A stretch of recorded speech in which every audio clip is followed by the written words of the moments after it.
Okay, America, here we go. Here's the deal. It was once said that it takes 10 years for this generation to acquire as much as their parents did in 40 years. Now think about that for a second. When husband and wife get married these time and ages, right? They go to school. After they go to school, they get married, they have the house, the dog, the two kids, the whole thing, right? But see, one thing that happens is that they go to college, they're already in debt. So they start their life out in debt because usually they have all of these so-called loans for mediocre degrees. They start with entry-level jobs, and then they go out and put zero down on a home, house poor. They go out and they buy a car, and not just do they buy any car, they have to buy maybe the BMW or the Saab or some type of foreign vehicle, right?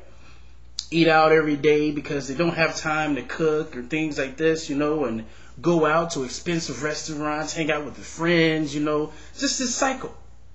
Then they can't shop at just regular stores. Have to go to stores like Banana Republic, past Gap, past Old Navy. Have to wear the best. Then when they go inside the home, they have to impress their friends. So they have the best furniture. They have the finest china, everything. But one thing that I see is debt.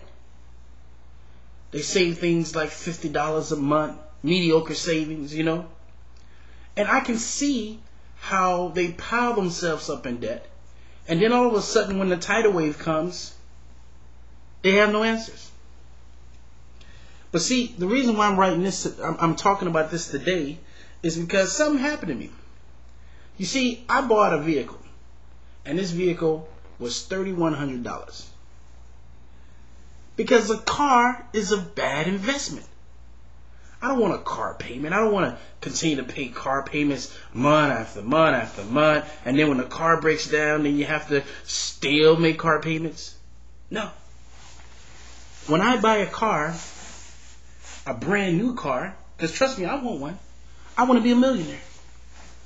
So if I'm not a millionaire, I'm not going to get it. But see, this is what ticks me off. You see, we bought the car.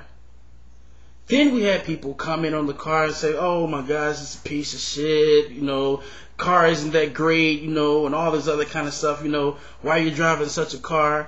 But then, you have these people, they driving foreign cars, paying $11,000 on a 100,000-mile car, and the list just goes on to debt up into their eyeballs. But I made a bad decision by paying for a car cash. I think the values in this country have went to crap. Anytime a person will say you're in a bad position because you don't have nice looking things. But see, the problem with this is that if you can't afford nice looking things, you probably shouldn't have them. You should have what you can afford. If you can't afford it, you don't need it. Right? So, a good book is Millionaire Next Door. I recommend this book because the one thing about this book is that the people in this book who were in the study, they had a $10 million or more net worth. But the one thing that rung true with this group is that they were frugal individuals. And what I mean by frugal is they didn't spend a lot of money. They had it. They had paid for homes in middle-class neighborhoods. They didn't live in Bel Air and all of these other places where the fake rich people live. Notice I said fake. They were wealthy people. These are the people that would die and their grandchildren would be wealthy. Because they were smart with their money and they knew that money was something that wasn't to be wasted.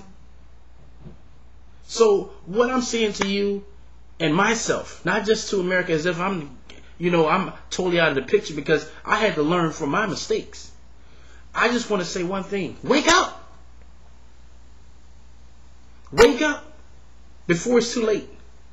Before we're like our country where China pretty much owns us because they pretty much bought all our debt.